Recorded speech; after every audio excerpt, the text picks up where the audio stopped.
नमस्कार दोस्तों, गार्गी क्लासेस पर आपका स्वागत है। डेट आज की 17 सितंबर 2021 और देख लेते हैं इंडियन एक्सप्रेस की इंपॉर्टेंट न्यूज़ और एक्सप्लेन पेज से इंपॉर्टेंट आर्टिकल्स जो अभी हम इस वीडियो में डिस्कस करेंगे।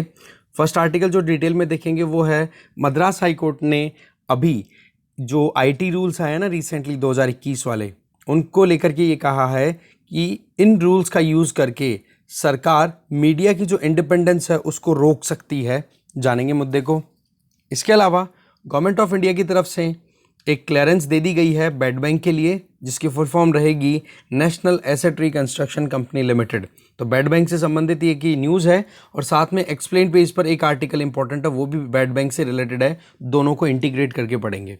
फिर बाद में छोटी सी एक समरी इधर से भी आप ले लो यहीं पे कि सुप्रीम कोर्ट ने सीधा ये कहा है कि जो ट्रिब्यूनल्स एक्ट है, ट्रिब्यूनल्स रिफॉर्म एक्ट 2021, बोला उसके चलते आप मनमानी कर रहे हो। सेंट्रल गवर्नमेंट को सुप्रीम कोर्ट ने ये बात कही और अगर सुप्रीम कोर्ट की गाइडलाइंस को या फिर जो भी अभी तक प्रैक्टिसेज हैं सेंट्रल गवर्नमेंट की जो कि अनकॉन्स्टिट्यूशनल है, उनको अगर गवर्नमेंट यूज़ करना बंद नहीं करेगी तो supreme court suo motu cognizance लेकर के और इसको स्ट्राइक डाउन कर देगी जो भी प्रोविजंस अभी किए जा रहे हैं। ये पूरा मुद्दा है कि जो ट्रिब्यूनल्स को लेकर के जो अपॉइंटमेंट्स थे, ट्रिब्यूनल में जो वैकेंसीज थी, चाहे चेयरपर्सन्स की बात करो चाहे मेंबर्स की, तो उसमें सुप्रीम कोर्ट ने कल भी कहा था, कल भी एक न्यूज़ थी जिसमें कहा था कि आप चेरी पिकिंग मत करो, आप मन में आए उन लोगों को अपॉइंट मत करो, जो लोग एलिजिबल हैं, जो लोग डिजर्व करते हैं, उन लोगों को आप अपॉइंट करो। ये बात यहाँ पे सुप्रीम कोर्ट के द्वारा कही गई है।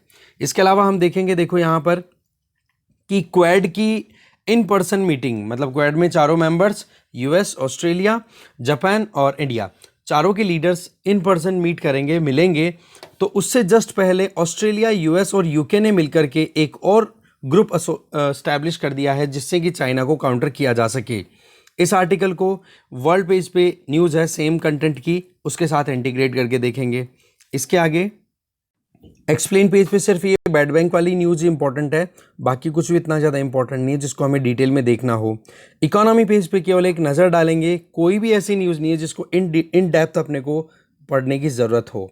इसके अलावा वर्ल्ड पेज पे भी एक बार सरसरी तौर पे नज़र डालेंगे और स्पोर्ट्स पेज पे कुछ खास है नहीं। तो आज न्यूज़ बहुत कम है, देखते हैं जो भी हमारे पास अवेलेबल हो उनको डिटेल में। और एक न्यूज़ हो रहा है कि राजस्थान के जो जैसलमेर डिस्ट्रिक्ट है राजस्थान का, वहाँ पर एक जुरासिक इरा की शार्क के एविडेंसेस मिले हैं, फॉसिल मिले हैं और उस शार्क को बोल दिया गया S. जैसलमेरेनेसिस। ठीक है, तो जानेंगे इसके बारे में भी डिटेल। अब देखते हैं जो भी न्यूज़ है उनको डिटेल में। सबसे पहली न्यूज़ है कि गवर्नमेंट ऑफ इंडिया के द्वारा 30,600 करोड़ रुपए की गारंटी के लिए अप्रूवल दे दिया गया है कि बेड बैंक स्टैब्लिश करो और उसके लिए गारंटी दी जाएगी 30,600 करोड़ रुपए की। और ये बात किसने कही? हमारी जो फाइनेंस मिनिस्टर है निर्मला सीतारमण जी। इसमें आप देखोगे ये जो बेड बैंक होगा, इसका फुल फॉर्म मैंने आपको पहले ही बता दिया, नेशनल एसेट रिकंस्ट्रक्शन कंपनी। इसमें 51% ऑनरशिप रहेगी पब्लिक सेक्टर की, मतलब गवर्नमेंट की ऑनरशिप रहेगी। ठीक है, और इसमें देखो टेक ओवर किया जाएगा लगभग 90,000 करोड़ का जो स्ट्रेस्ड एसेट है उसको, जो नॉन परफॉर्मिंग एसेट्स हैं उनमें। अब इसमें देखो गवर्नमेंट की तरफ से ये जो प्रोविज़न है 36,600 करोड़ का, ये एक गारंटी के तौर पे ये काम कैसे करेगा इसका तरीका आगे बताया हुआ है। इसके पहले नॉर्मल देखें तो बैंकिंग सेक्टर के पास में अगर देखें ना तो लगभग 2 लाख करोड़ रुपए के स्ट्रेस्ड एसेट्स हैं, जहां से रिटर्न में ना तो इंटरेस्ट रेट आ रहा है और ना वहां से प्रिंसिपल रिटर्न आ रहा है। तो इस केस में वो हो गए स्ट्रेस्ड एसेट्स। अब उनको रिकवर करना बहुत ज़रूरी है, नहीं बैंकों की हालत जो है, हेल्थ है, बहुत ही ज़्यादा खस्ता है। तो ऐसे में इन स्ट्रेस्ड एसेट्स को रिकवर करना, इसके लिए एक अलग से एंटिटी स्टैब्लिश की जा रही है जिसको हम बोल रहे हैं NARLC, या फिर इसको हम बोल सकते हैं बेड बैंक। ओके, इसमें आप देख सकते हो कि 100% प्रोविजन किया जाएगा जो भी बैंकों के ऊपर स्ट्रेस्ड एसेट्स हैं उनके लिए। मतलब ये जो बेड बैंक रहेगा ये बैंकों को फ्री कर देगा एक बार कि आप अपनी जितने भी स्ट्रेस्ड एसेट्स हैं वो बेड बैंक को दे दो, फिर बाद में आप अपनी नॉर्मल फंक्शनिंग है जिसमें डिपॉजिट लेना, लोन देना, वो सारे काम आप कर सकोगे। और जो नॉन परफॉर्मिंग एसेट्स होंगे ना, वो फिर अब ये बेड बैंक अपने हिसाब से देखेगा। इससे क्या होगा, बैंकों की जो बैलेंस शीट है वो देखो स्ट्रेस फ्री हो जाएगी और जो नॉर्मल इकोनॉमिक एक्टिविटीज़ हो उनको वो बैंक्स सपोर्ट कर पाएंगे। इसमें आप देखो NARLC इसमें आप RCL इसकी बात करें तो 51% ऑनरशिप इसमें रहेगी पब्लिक सेक्टर बैंक्स की, ठीक है। इसके अलावा एक India debt resolution company limited, ये भी स्टैब्लिश किया जाएगा IDRCL, जो कि NARCL के साथ में मिलके काम करेगी। कैसे? बेड बैंक के तरीके से ये दोनों मिलकर के काम करेंगे। अब इसमें जो भी मान लो SBI बैंक है, इसके पास में कुछ अमाउंट है, मान लो 50 करोड़ या 500 करोड़ का अमाउंट है जो कि स्ट्रेस में जा रहा है, लोन दिया हुआ है। अब वो 500 करोड़ का अमाउंट का जो स्ट्रेस्ड एसेट है वो टेक ओवर कौन कर लेगा? ये बेड बैंक।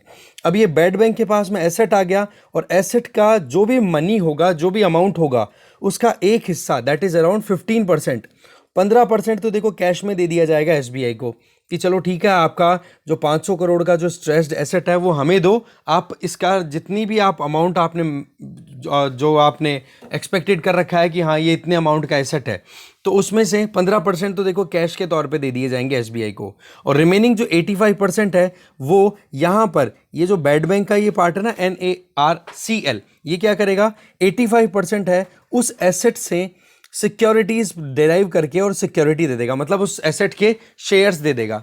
इस तरीके से SBI को जितना पैसा मिलना चाहिए था जितना मिल गया। अब बात आ जाती है NARCL की, क्योंकि इसने टेक ओवर कर लिया है अब इस 500 करोड़ रुपए की प्रॉपर्टी को, जो कि स्ट्रेस्ड एसेट है SBI के लिए। अब इस 500 करोड़ की प्रॉपर्टी को बेचने के लिए या रेजोल्यूशन के लिए निकाला जाएगा, और ये रेजोल्यूशन का या बेचने का काम कौन करेगा? वो है IDRCL, that means India debt resolution company. That means NARCL और IDRCL दोनों मिलकर के काम करेंगे, इन दोनों को कंबाइंडली हम बोलेंगे बेड बैंक, ठीक है। एक तो टेक ओवर करेगा और दूसरा फिर इसको जो भी स्ट्रेस्ड एसेट्स हैं उनको रिजॉल्व करेगा, या फिर जरूरत पड़ी तो लिक्विडेट भी कर दिया जाएगा, मतलब एसेट्स को बेचा भी जा सकता है। फिर इसके बाद में आ जाती है बात कि गवर्नमेंट ने जो गारंटी दी है 30,600 करोड़ रुपए की, अगर उसकी बात करें तो उस गारंटी का यूज कब किया जाएगा? कि जैसे ही जो सिक्योरिटी रिसिप्ट दी जा रही है बेड बैंक के द्वारा, किसको? जो मेन बैंक है जिसका स्ट्रेस एसेट आपने लिया, जैसे हमने हमारा एग्जांपल जो है SBI, तो SBI को जो सिक्योरिटी दी जाएगी ना, सिक्योरिटी रिसिप्ट 85% वाली, तो उसकी जो फेस वैल्यू होगी वो, और साथ में जब एक्चुअल में एसेट को सेल किया और उसके बाद में उसकी वैल्यू जो रियलाइज हुई उसमें, मतलब जो SBI को रिसिप्ट दी सिक्योरिटी की उस पर लिखा हुआ अमाउंट, और जब उस एसेट को बेचा गया तो एक्चुअल में उस रिसिप्ट की वैल्यू कितनी रियलाइज हो रही है, उन दोनों के बीच में अगर कोई गैप आता है तो उस गैप को कवर करने का काम करेगी ये जो गवर्नमेंट के द्वारा 30,600 करोड़ रुपए का जो गारंटी दिया जा रहा है। दैट मीन्स कि SBI जैसे जो बैंक्स हैं इनको नुकसान ना उठाना पड़े, ठीक है। तो गवर्नमेंट 30,600 करोड़ रुपए की गारंटी दे रही है, ठीक है। तो गारंटी क्या हो जाएगी कि जो सिक्योरिटी रिसिप्ट है जो भी बैंकों को दी जा रही है, पब्लिक सेक्टर बैंक है या जो भी बैंक यहां पर अपने स्ट्रेस्ड एसेट्स को लिक्विडेट या उनको रिजॉल्व कराना चाहते हैं, उनको जो 85% अमाउंट का सिक्योरिटी रिसिप्ट दी जाएगी उसमें लिक्विडिटी कितनी हो रही है और ट्रेडेबिलिटी कितनी है, मतलब कि वो मार्केट में उन सिक्योरिटीज को बेच करके कुछ पैसा उठा सकते हैं या नहीं। तो ऐसे में जो सिक्योरिटी रिसिप्ट है उसके अगेंस्ट में पैसा कितना आ रहा है, और उस सिक्योरिटी रिसिप्ट दैट मीन्स वो जो एग्रीमेंट है, वो जो बॉन्ड है जो गवर्नमेंट की तरफ से दी, जो बेड बैंक की तरफ से दिया जा रहा है उस पर्टिकुलर बैंक को, जैसे कि हम SBI की बात कर रहे हैं SBI को, तो उसमें कितना अमाउंट लिखा हुआ है, तो दोनों में कुछ ना कुछ डिफरेंस आएगा ना। इससे क्या होगा, बैंकों को डर नहीं लगेगा, कॉन्फिडेंस रहेगा कि जी हमें तो जितनी गारंटी दी जा रही है कम से कम उतना पैसा मिल जाएगा। पर एक चीज़ ध्यान रखें कि ये जो गारंटी दी जा रही है ना, ये कंटिंजेंट लाइबिलिटी है। दैट मीन्स अगर इमरजेंसी आई तो ही यूज किया जाएगा, ऐसा नहीं कि इमीडिएटली कोई गैप आ गया, जितनी सिक्योरिटी दी गई है, जितनी भी एसेट के अगेंस्ट में सिक्योरिटीज तैयार करके और वो बैंक को दी गई है, और एक्चुअल में जब एसेट का रियलाइजेशन किया गया, लिक्विडेशन किया गया, तब उन सिक्योरिटीज का अमाउंट फेस वैल्यू से थोड़ा कम आ रहा है, तो उस केस में इमीडिएटली पैसा नहीं दिया जाएगा। केवल सेंट्रल गवर्नमेंट अपने हिसाब से एक गारंटी दे रही है कि आप चिंता मत करो, आपको घाटा नहीं सहन करना पड़ेगा। ये एक टाइम बाउंड मैनर में रेजोल्यूशन किया जाएगा, जैसे कि 5 साल यहाँ पे फिक्स कर दिए हैं, और यही चीज बताई जा रही है कि गारंटी और टाइम बाउंड मैनर में काम करना, ये दो चीजें कॉन्फिडेंस दिलाएगी जो भी स्ट्रेस्ड एसेट्स हैं उनको लिक्विडेट या उनको रिकवर करने में। तो इसमें क्या होगा कि सेकेंडरी मार्केट होगा, क्योंकि सिक्योरिटीज आप प्रोड्यूस कर रहे हो 85% का, क्योंकि 15% तो आप क्या दे रहे हो बैंक को, कैश में दे रहे हो, बाकी रिमेनिंग 85% में सिक्योरिटीज। अब उन सिक्योरिटीज को लॉन्च कहाँ किया जाएगा? सेकेंडरी मार्केट में, स्टॉक एक्सचेंज में। तो वहां पर जो रिसिप्ट्स हैं उनको आप लॉन्च करो, उससे भी ट्रेड किया जा सकता है। एक तो ये बेनिफिट है। दूसरा कि यहां पर जो इनबिल्ट स्ट्रक्चर है, जिसमें आप एक तो NARCL हो गया, और दूसरा जो सेगमेंट है दैट इज एसेट मोनेटाइज, जो आप कह सकते हो कि एक तरीके से asset investment segment, alternative investment fund जिसको हम बोल सकते हैं, ठीक है, जो कि मार्केट में उन एसेट्स को बेचेगा बेड बैंक ने जो भी एसेट्स टेक ओवर कर लिए। तो वो दोनों मिलकर के क्या करेंगे, ओवरऑल एक अच्छी फ्रेम बना रहे हैं, अच्छा स्ट्रक्चर बना रहे हैं। ये दोनों चीजें, और साथ में टाइम बाउंड मैनर में काम करना कि जी 5 साल के अंदर अंदर रेजोल्यूशन कंप्लीट कर दिया जाएगा बेड लोन का। तो ये दोनों चीजें क्या एनकरेज करेगी। इसी वजह से आप देखो कि जो निफ्टी है या फिर सेंसेक्स है, वहां पर अच्छा खासा परफॉर्म करने लग गए हैं पब्लिक सेक्टर अंडरटेकिंग, जो भी बैंक्स है, जैसे SBI हो गया, बैंक ऑफ बड़ौदा हो गए, ये सारे के सारे। ठीक है, पहले जो जितनी भी एसेट रिकंस्ट्रक्शन कंपनीज आई है ना, उनके साथ में यही प्रॉब्लम थी कि ना तो उनके पास में सिक्योरिटी इशू किया जा रहा था जिससे कि उनको ट्रेड किया जा सके मार्केट में, ना उनके पास में टाइम बाउंड मैनर में काम करने का कोई प्रोविजन था। अब यहाँ पर 5 साल फिक्स भी कर दिए, और जो सिक्योरिटीज 85% एसेट की वर्थ की जो दे रहे हो आप बैंकों को, वो उनके बेसिस पे ट्रेड भी कर सकते हैं, तो उनको इसमें रिस्क कम से कम हो जाएगी। फिर निर्मला सीतारमन जी ने ये कहा कि हम कोशिश ये कर रहे हैं कि जो आर्स हैं उन पे काम किया जाए, जैसे कि एक तो रिकॉग्नाइज किया जाए कि वाकई में कौन से एसेट्स डिस्ट्रेस में हैं और कौन से बिना डिस्ट्रेस के हैं। रिकॉग्निशन हो गया, फिर उनका रेजोल्यूशन कर दो अगर पता पड़ गया तो। फिर अगर रिकॉग्निशन और रेजोल्यूशन से काम ना बने तो बैंकों को रिकैपिटलाइज करना, जैसे कि बैंकों को फंड प्रोवाइड करना सीधा। ठीक है, इसके अलावा रिफॉर्म्स लेकर के आने। तो ये 4 आर्स पे बेस्ड यहां पर अप्रोच है जिस पे काम किया जाएगा। ओके, इसके अलावा आप देखो पिछले 6 फाइनेंशियल ईयर्स की अगर बात करें ना, तो लगभग 5 लाख करोड़ रुपए तक तो देखो रिकवर कर लिए गए हैं, पर अभी भी बहुत बड़ा अमाउंट है जो कि रिकवर होना बाकी है। इसके अलावा आप देखो कि गवर्नमेंट ऑफ इंडिया के द्वारा पब्लिक सेक्टर बैंक्स में अराउंड 3 लाख करोड़ रुपए जो हैं वो इन्फ्यूज किए गए हैं, जिसको हम बोल रहे हैं कैपिटलाइजेशन ऑफ बैंक्स। तो ऐसे में बैंकों को हर एक तरीके से अपलिफ्ट करने की पूरी कोशिशें की जा रही है।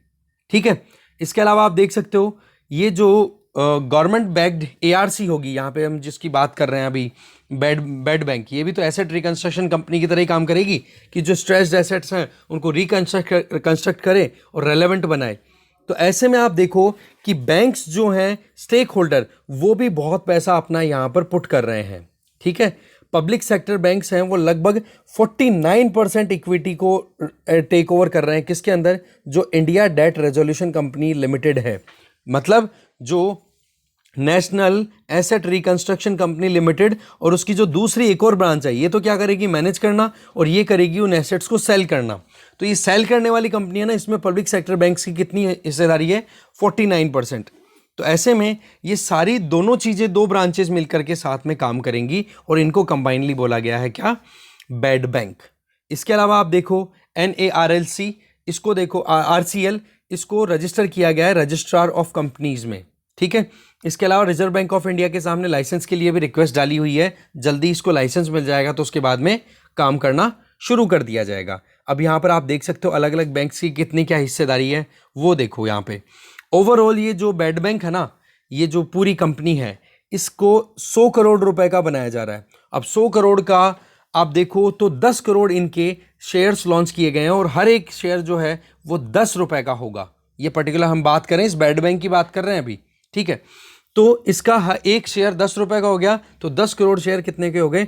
100 करोड़ के। इतने शेयर्स कैपिटल कन्वर्ट करके मतलब शेयर्स लॉन्च किए गए हैं, जिनमें आप देख सकते हो कैनरा बैंक के पास में 1.2 करोड़ शेयर्स हैं। इसके अलावा SBI, union bank of India, bank of Baroda और इंडियन बैंक, इनके पास में 99 लाख शेयर्स हैं। ऐसे पंजाब नेशनल बैंक के पास में भी 90 लाख के लगभग शेयर्स हैं, बैंक ऑफ इंडिया के पास में 90 लाख शेयर्स हैं। तो ऐसे करके टोटल 10 करोड़ शेयर्स है 10 रुपए के हिसाब से। ठीक है, तो ये है पूरा मुद्दा। इसको हम सीधा आप कंटिन्यू करेंगे एक्सप्लेन पेज पे। तो एक्सप्लेन पेज पे जो आर्टिकल है that is what's good about a bad bank, क्या सही बात है और क्या रिस्क है वो जानते हैं। देखो बैड बैंक के अंदर क्या होगा वो मैं आपको पहले ही बता चुका हूं कि एक तो होगा national asset reconstruction company limited, जो कि ऑलरेडी कंपनीज एक्ट के तहत इनकॉर्पोरेट हो चुका है, रजिस्टर हो चुका है, और 2 लाख करोड़ का जितना भी करंट आप देख सकते हो डिस्ट्रेस्ड एसेट्स हैं उनको टेक ओवर करने की बात की जाएगी। कॉमर्शियल बैंक कौन से होते हैं? जो लेन देन करते हैं, डिपॉजिट लेना, लोन देना, सारी चीज़ें। और इसके अलावा एक और एंटिटी होगी, that is India debt resolution company limited. वो क्या करेगी? इसका काम होगा कि जो एसेट्स टेक ओवर कर लिए गए हैं NARLC के द्वारा उनको बेचना। ठीक है, तो ये दोनों मिलकर के क्या बन रहे हैं? New bad bank. हो गया समझ में? इसके अलावा गवर्नमेंट अपनी तरफ से गारंटी दे रही है 30,600 करोड़ की, कि मान लो जो बैंक है, मान लो SBI बैंक है, तो वही एग्जांपल कि SBI को 15% तो एसेट के बदले में कैश मिल जाएगा, रिमेनिंग 85% सिक्योरिटीज़ मिल गई। पर सिक्योरिटीज़ को जब मार्केट में उतारा गया या फिर जब वो एसेट है उस एसेट को जब बेचा गया तो पता पड़ा कि सिक्योरिटीज़ की जो फेस वैल्यू है उससे कम पैसा SBI को मिल रहा है। तो वो जो डिफरेंस है ना, उस डिफरेंस को कॉम्पनसेट किया जाएगा इस पैसे से, 30,600 करोड़ रुपए, जो कि सेंट्रल गवर्नमेंट अपनी तरफ से दे रही है। दूसरा, सेंट्रल गवर्नमेंट को क्या फ़ायदा है? क्योंकि ये जो बैड बैंक है इसको अगर गारंटी दे रही है सेंट्रल बैंक, तो गारंटी देने की कुछ ना कुछ तो वैल्यू वहाँ पर कवर भी करेगी। तो ये 5 साल के लिए होगा। तो जिस भी एसेट के लिए अगर सेंट्रल गवर्नमेंट कुछ पैसा दे रही है ना, तो उस केस में सेंट्रल गवर्नमेंट हर साल कुछ बढ़ा करके गारंटी फीस के तौर पे रिकवर करेगी बैड बैंक से, क्योंकि उनका भी तो एक तरीके से इन्वेस्टमेंट ही है। तो ये है पूरा तरीका।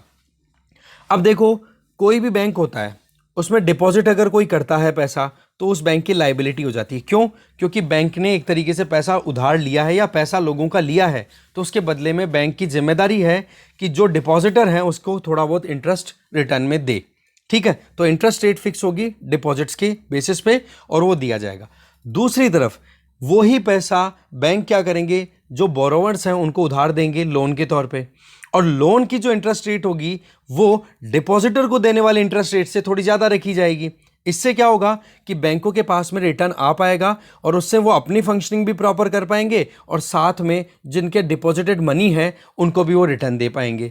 तो ये सिस्टम जब स्मूथली चलता रहता है ना, तब तो देखो बहुत ही बढ़िया है कि डिपॉजिटर्स ने पैसा डिपॉजिट किया क्योंकि उनके पास में एक्सेस पैसा था, और बैंक ने उस पैसे को ज़्यादा इंटरेस्ट रेट के ऊपर लोन में उतार दिया, और लोन से फिर इंटरेस्ट रेट जब पे होता रहेगा तो उससे फिर ये डिपॉजिटर्स की रिक्वायरमेंट को पूरा करता रहेगा और खुद की ज़रूरतें भी पूरी होती रहेंगी। पर प्रॉब्लम तो तब आ जाती है कि जब बैंकों के पास में लोन देने के बाद में ना तो इंटरेस्ट आता है ना उसका प्रिंसिपल आ जाता है, और वो लोन जो है वो बैड लोन में कन्वर्ट होना शुरू हो जाता है। तब जाके सिचुएशन बिगड़ जाती है और पता पड़े कि लगभग हर एक बैंक के अंदर ऐसी प्रॉब्लम आ चुकी है कि वहाँ पर स्ट्रेस्ड एसेट्स हैं, उन्होंने जो लोन दिया था वो लोन रिटर्न आ ही नहीं रहा है। तो उस केस में आप देख सकते हो पूरी इकोनॉमी के लिए सिचुएशन अलार्मिंग हो जाती है और पूरी इकोनॉमी की स्टेबिलिटी के लिए मुश्किल पैदा कर सकती है। तब जा करके सिचुएशन क्या आती है कि एक बैड बैंक बनाया जाए जिससे कि वो सारे बैड लोन्स को टेक ओवर कर ले हर एक बैंक से और उनको रिजॉल्व करके खुद अपना हिस्सा थोड़ा रख ले, और रही सही में जो बैंक्स ऑलरेडी अंडर स्ट्रेस हैं उनको रिलैक्स किया जा सके।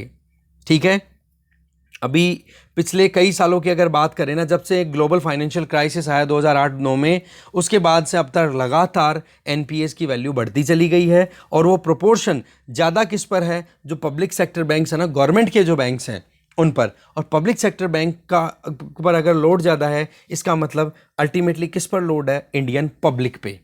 ठीक है, तो इसमें जो कोई भी पैसे का लॉस हो रहा है ना, वो टैक्स पेयर्स की जो हार्ड अर्न मनी है ना, वो है। तो ऐसे में रिकवरी के लिए ये बैड बैंक का आइडिया है और इसी पे काम किया जाना शुरू हो चुका है, जो हमने अभी देखा। NARCL और IDRCL कैसे काम करेगा ये चीज़ मैं आपको पहले बता चुका हूँ। एक बार अगर आप रिवाइज करना चाहो तो एकदम सिंपल लैंग्वेज में यहाँ पे बताया हुआ है। ठीक है, अब सवाल ये है कि क्या ये बैड बैंक इन इश्यूज़ को रिजॉल्व कर देगा? देखो, जिस तरीके की आशाएं लगाई जा रही हैं जिसमें कि जो टॉक्सिक एसेट्स हैं या फिर जो बैड लोन बन चुके हैं उनको रिकवर करना, तो एक स्कोप तो दिखता है कि हाँ वाकई में हो सकता है। पर प्रॉब्लम तब बननी शुरू हो जाती है कि सिचुएशन में कहीं कंफ्यूजन हो और बर्डन ज़्यादा आ जाएगा बैड बैंक पे। क्यों? क्योंकि अगर एनपीए लगातार बढ़ चुके हैं और उनको अगर टेक ओवर करना बैड बैंक ने शुरू किया और पता पड़ा कि एसेट्स को रिजॉल्व करने में वो सक्सेसफुल ही नहीं है, एसेट्स बिक ही नहीं रही है, लिक्विडिटी आ ही नहीं रही है, लिक्विडेशन हो ही नहीं रहा है, तो ऐसे में फिर वो बैड बैंक का आइडिया जो है ना वो भी फेल हो जाएगा।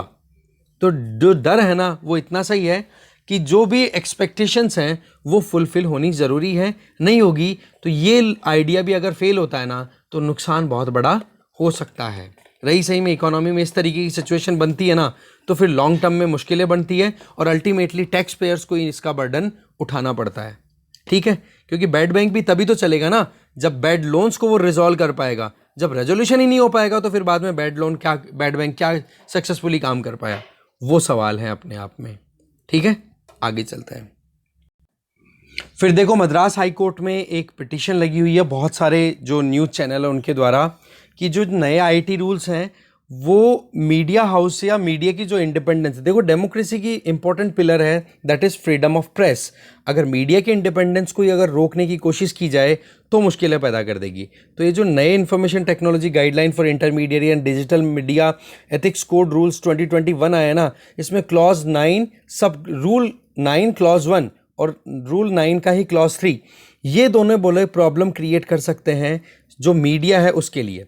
देखो मिनिस्ट्री की तरफ से तो ये इन्फॉर्मेशन थी कि टारगेट ये है कि कैसे भी करके सोशल मीडिया या फिर इलेक्ट्रॉनिक प्लेटफॉर्म्स के ऊपर कोई भी उल्टे सीधे अगर स्टेटमेंट दे जो कि नेशनल इंटेग्रिटी सॉवरेनिटी इनके लिए प्रॉब्लम हो सके तो उनको रोकना ज़रूरी है।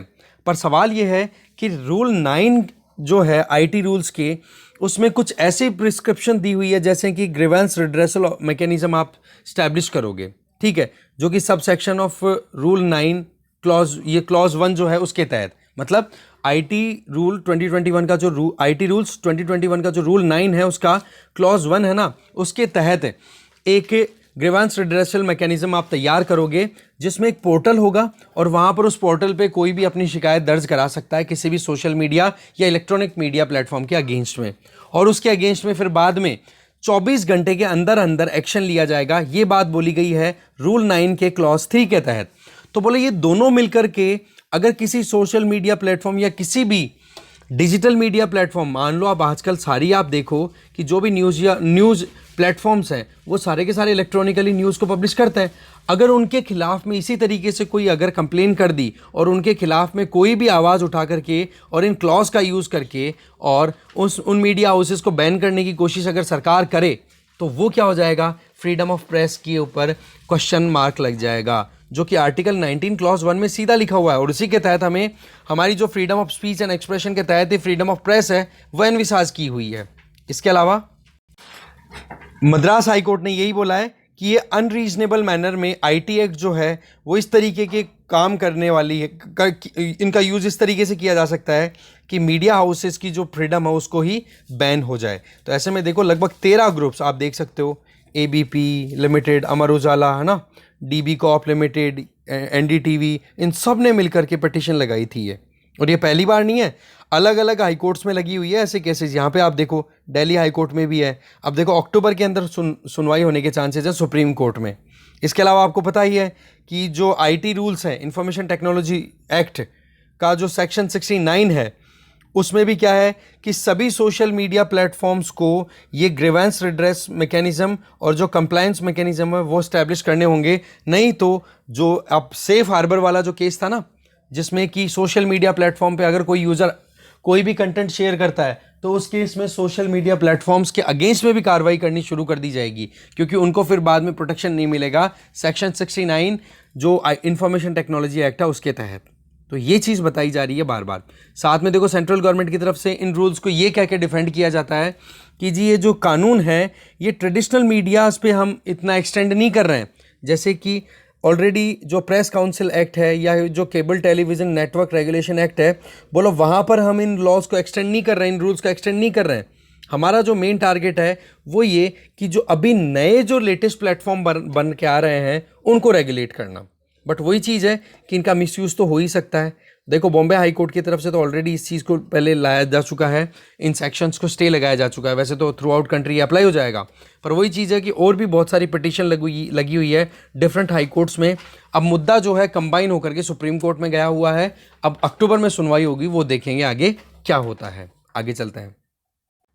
फिर आगे एक छोटी सी न्यूज़ है कि क्वाड की मीटिंग से पहले ऑस्ट्रेलिया, यूएस और यूके ने मिलकर के चाइना को काउंटर करने के लिए एक ग्रुप और एक डील और साइन कर ली है, that is AUKUS, Australia UK US deal.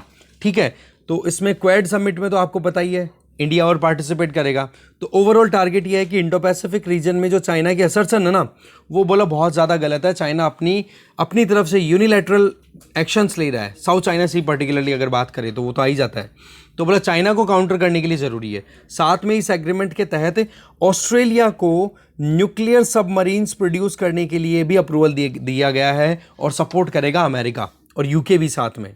ठीक है, अब आप देख लो कि इंडियन ओशियन में आपको पता है फ्रेंच टेरिटरीज भी है, जैसे कि रीयूनियन आइलैंड है। ठीक है, वो इंडियन ओशियन में लोकेटेड है, तो वहां पर फ्रांस के भी स्टेक्स हैं, पर फ्रांस को यहां पर इन्वॉल्व नहीं किया, तो फ्रांस हो गया नाराज कि भाई हमारे से क्यों नहीं बात की आप लोगों ने। और सीधा जो बाइडेन को ये कहा कि डोनाल्ड ट्रंप जिस तरीके की एक्टिविटीज़ करते थे, बोले एग्जैक्टली उन्हीं एक्टिविटीज़ को आप इंप्लीमेंट कर रहे हो।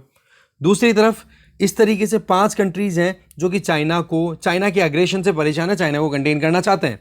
वो है यूएस, यूके, ऑस्ट्रेलिया, ये तीनों मिलके तो हो ही गए, बाकी फ्रांस और इंडिया ये और। ठीक है, तो ये मुद्दा जो था मेन वो हो ही गया है। ठीक है, और फ्रांस तो देखो नाराज है, सीधी सीधी बात ये बोली जा रही है। आगे चलते हैं। नेक्स्ट न्यूज़ है दैट इज मीट एस जैसलमेरिनेसिस। ठीक है, ये एक स्पीसी है शार्क की जो कि जुरासिक इरा के टाइम पे हुआ करती थी, और इसके जो फॉसिल्स हैं वो मिले हैं राजस्थान के जैसलमेर डिस्ट्रिक्ट से, मतलब थार डेजर्ट से ये मिले हैं, जिसको ग्रेट इंडियन डेजर्ट भी बोला जाता है। तो जियोलॉजिकल सर्वे ऑफ इंडिया के जो रिसर्चर्स थे उन्होंने, और IIT रुड़की के जो साइंटिस्ट थे उन्होंने मिलकर के ये काम किया है। और ये जो स्पीसी है शार्क की वो कैसी है, हाइबोडोंट शार्क। ठीक है, और ये मिली कहाँ पर है, जैसलमेर बेसिन जो है वहाँ पर। ठीक है, अब ये जो हाइबोडोंट शार्क थी ये डोमिनेट करती थी मेनली मरीन में और फ्रेश वाटर दोनों तरीके, मतलब जो सलाइन वाटर होता है उसमें भी मिलती थी, तो ये फ्रेश वाटर में भी। ठीक है, और दोनों एनवायरनमेंट में सर्वाइव कर सकती थी। और ये एविडेंसेस मिले हैं वो कहाँ के हैं, ट्रायजिक और जुरासिक पीरियड के। इसके अलावा आप देख सकते हो कि यहाँ पर ये दांतों के एविडेंसेस हैं, ये देखो आपके सामने। ठीक है, इनमें ये बताया जा रहा है कि लगभग 30 दांत थे इनके, इन स्पेसिमन्स में जो 30 टीथ्स मिले हैं। इनमें ये बताया जा रहा है कि ये जो स्पीसीज थी ये 160 से 168 मिलियन ईयर्स अगो हुई होंगी। ठीक है, और इनका नाम क्या दिया है, एस जैसलमेरिनेसिस। इसको एस का मतलब हो गया स्ट्रोफोडुस। ठीक है, स्ट्रोफोडुस जैसलमेरिनेसिस। ये रिसेंटली न्यूज़ में था, ये क्या है तो आप बता दोगे, शार्क की एंशिएंट टाइम पे एक स्पीसी जो कि ट्रायजिक या फिर जुरासिक पीरियड के टाइम पे प्रेवलेंट थी, और ये मरीन और फ्रेश वाटर दोनों तरीके के पानी में सर्वाइव कर पाती थी। फिर देखो इकोनॉमी पेज पे ज़्यादा कुछ इंपॉर्टेंट न्यूज़ नहीं है, बस यही है कि जो टेलीकॉम सेक्टर के लिए रिफॉर्म्स लाए जा रहे हैं उनके लिए गाइडलाइंस है वो आने वाले 2 हफ्तों में रिलीज हो जाएगी। और जो भी टेलीकॉम कंपनीज, ये जो 4 साल का मोरेटोरियम का प्रोविज़न था ना, कि सुप्रीम कोर्ट ने 1 सितंबर 2020 को अपनी तरफ से डायरेक्टिव्स दिए थे, जिसमें ये बोला था कि जो एडजस्टेड ग्रॉस रेवेन्यू है उसको आने वाले 10 सालों तक सभी टेलीकॉम कंपनीज अपने जो ड्यूज़ हैं वो पे करेगी।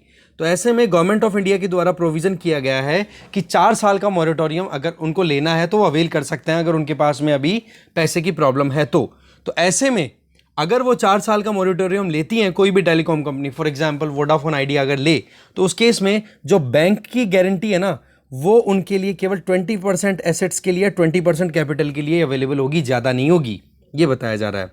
इसके अलावा जो सेबी के चेयरमैन हैं अजय त्यागी, उनके द्वारा ये कहा जा रहा है कि आईपीओ की जो प्राइस होती है ना, जो भी कोई इनिशियल पब्लिक ऑफरिंग होती है, सबसे पहली बार किसी भी कंपनी के मार्केट में शेयर्स उतरते हैं, तो उस टाइम पर कोई भी तरीका क्लियर नहीं है कि कैसे वो आईपीओ की वैल्यू कैलकुलेट की गई है एक शेयर की। तो बोले शुरुआत में, मतलब प्राइमरी मार्केट में जब आईपीओज लॉन्च होते हैं तो उस टाइम पर किसी को कुछ नहीं पता होता कि किस बेसिस पे कंपनी के शेयर की वैल्यू हुई है। तो ऐसे में अगर वो एक बार मार्केट में उतर जाए, फिर उसके बाद में अगर शेयर दूसरी बार मार्केट में उतरता है दैट मीन सेकेंडरी मार्केट में आ गया, और सेकेंडरी मार्केट में फिर क्या होता है, ट्रांसपेरेंट मैनर में जो स्टॉक है, शेयर है, उनकी वैल्यू फाइनलाइज होती है। तो ऐसे में ज़्यादा इन्वेस्टमेंट किस में करना चाहिए, शेयर्स में बजाय के आईपीओ। आईपीओज में क्लैरिटी नहीं होती, ट्रांसपेरेंट मैनर में काम नहीं होता। तो थोड़ा सा एक ये सेबी के लिए टेंशन वाली बात भी है कि आईपीओज को किस तरीके से रेगुलेट किया जाए। पर दूसरी चीज़ ये भी है कि आईपीओ पहली बार होता है, तो उस केस के अंदर ज़्यादा रेगुलेशन लगाना भी मुश्किल है। आगे टाइम बताएगा आगे क्या होता है।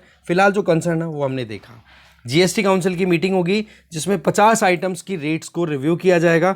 50 आइटम में अगर आप देखो तो 32 तो गुड्स हैं, 50 से ज़्यादा आइटम है, ठीक है, और 29 सर्विसेज हैं, उन पे रिव्यू किया जाएगा। अब जीएसटी काउंसिल के बारे में एक बार आप देख लेना, क्योंकि यहाँ पर जो बातें बताई जा रही है ना, वो इतनी काम की हमारे एग्जाम पॉइंट ऑफ व्यू से है ही नहीं। इसके अलावा और एक भी न्यूज़ इतनी इंपॉर्टेंट नहीं है जिसके ऊपर हमें नज़र डालनी हो या फिर पढ़ें उसको, ठीक है। वर्ल्ड पेज पे अगर देखें तो यूके, यूएस, ऑस्ट्रेलिया, इनका हमने देख लिया कि तीनों ने मिलकर के एक पैक्ट साइन किया है और अपनी तरफ से न्यूक्लियर सबमरीन्स को डेवलप करने के लिए सपोर्ट प्रोवाइड किया जाएगा ऑस्ट्रेलिया को। इसके अलावा तालिबान के अंदर एक तो प्रैग्मेटिस्ट जो प्रैक्टिकली सोचते हैं, जो वाकई में थोड़ा सा मॉडरेट अप्रोच रखते हैं, और दूसरे हार्ड लाइनर्स जो ये कहते हैं कि बिल्कुल पहला जो रूल था वैसा का वैसा हमें इम्प्लीमेंट करना है। दोनों के बीच में टेंशन बढ़ रही है, ये चीज़ बताई जा रही है। इसके अलावा यूनाइटेड नेशन में वर्ल्ड मटीरियोलॉजिकल ऑर्गेनाइजेशन ने ये बात कह दी है कि जिस तरीके से हम अभी चल रहे हैं ना, चाहे कितनी कोशिश कर लो, आप एमिशन को बिल्कुल पॉज भी कर दोगे तो भी क्लाइमेट के लिए जो टारगेट ले रखा है ना आपने 1.5 डिग्री सेंटीग्रेड से ज़्यादा हम टेम्परेचर राइज नहीं होने देंगे। बोलो वो टारगेट आप अचीव ही नहीं कर सकते। इसके अलावा ये बड़ी इंपॉर्टेंट न्यूज़ है, इसके लिए मैं आपको मैप भी दिखाऊंगा कि 1400 डॉल्फिन्स को मारा गया। ये डेनमार्क का आइलैंड है जो कि ऑटोनोमस आइलैंड है, खुद से खुद की गवर्निंग चलती है, फेरोज आइलैंड। यहाँ पर क्या है, ये डॉल्फिन को, इनकी किलिंग जो है, इसको यहाँ पर एक सेरेमनियल वे में देखा जाता है और इसको, इस हंटिंग को बोला जाता है ग्रिंडा ड्रैप। यहाँ पर आप देखो, ये कस्टम है, वेल्स को, डॉल्फिन्स की हंटिंग को बोला जाता है ग्रिंडा ड्रैप। अब यार यहाँ पे प्रॉब्लम क्या हुई कि सेंचुरीज ओल्ड प्रैक्टिस है, अब उस प्रैक्टिस को फॉलो करने के चक्कर में 1400 डॉल्फिन्स को मार दिया गया। तो अपने आप में जो लोग इस ट्रेडिशन को कंटिन्यू कर रहे थे ना, वो भी चिंता में आ गए कि बोले ये स्लॉटर्स क्या करना चाहते हैं, इतनी हंटिंग क्यों की। तो ये एक चिंता की बात है। और वैसे भी आपको पता है बायोडाइवर्सिटी के लिए थ्रेट है, ह्यूमन बीइंग एक खुद अपने आप में थ्रेट बन चुका है। तो ये चीज़ बताई जा रही है, ठीक है। तो 1400 वाइट साइडेड डॉल्फिन्स को मार दिया गया, पिछले हफ्ते की बात है ये अपने आप में सबसे बड़ी, मतलब लार्जेस्ट एवर रिकॉर्ड है जिसमें इस तरीके से इस एरिया में मतलब मारा गया है, मास किलिंग हुई है। ये मैमल्स हैं इनकी। अब देख लेते हैं ये आइलैंड्स कहाँ पे लोकेटेड है, उनका मैप ये आपके सामने स्क्रीन पे आप देख सकते हो। ये इधर यूरोप है, ठीक है, और यहाँ पर है ये फेरोज आइलैंड, ठीक है। तो ये ध्यान रखें आप, नॉर्दर्न अटलांटिक ओशन वहाँ पर लोकेटेड है, ठीक है। तो इस डिस्कशन में जो भी इंपॉर्टेंट चीज़ें थी वो हमने देख ली है। फिर भी कोई चीज़ बच रही हो तो आप खुद से कर लेना, न्यूज़पेपर सुबह शेयर कर ही दूंगा, ठीक है। Thank you very much.